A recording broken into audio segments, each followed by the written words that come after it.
So Charles Barkley was talking about black youth, and he says everything is geared towards being a basketball player, athlete, or being a rapper, entertainer. And he says he doesn't hear most of them talking about being doctors, lawyers, etc.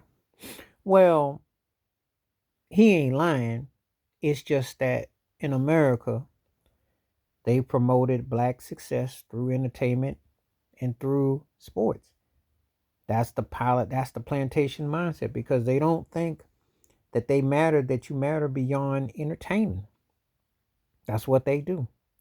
That's the mindset that's been taught since slavery. That's been the mindset. It's not some grand revelation why it's seen as such, because that's where the money, that's what is always allured and thrown. That's the delusion that people get. What they don't get is that you would be better off going to school or getting a trade than being an athlete or an entertainer, because a lot of those things are very false and misleading. For instance, for every successful athlete that you see, they're corporately owned and operated. So if they do blow up, they have to play the game corporate style, the shoes, the imagery, the whole nine. And even if they're successful, i.e., Michael Jordan, they don't usually get to own a team. He didn't get to own the Bulls. To me, that's the biggest travesty about Michael Jordan's career. Because for all the hoopla with his shoes and his impact on the game, Jerry Reinsdorf owns the Bulls and never offered that man ownership of that team. Same thing with Magic Johnson with the Lakers. He got 15% or something like that.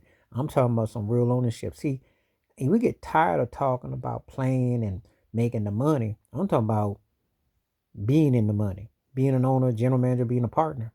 Because till you do that, you just another field on the hand. You're just another hand on the plantation. And William Roden had that book about $40 million slave plantation players and what have you about that, because that's what these athletes are, especially when they just get selling this imagery of the cars and the lifestyle, but they're not having a say on the impact past post career.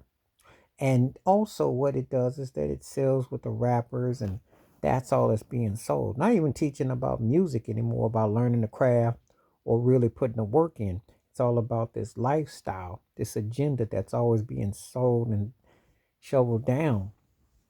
So he's right about what black youth gets thrown. They don't talk about doctors and lawyers or Dr. Charles Drew. You don't hear about that.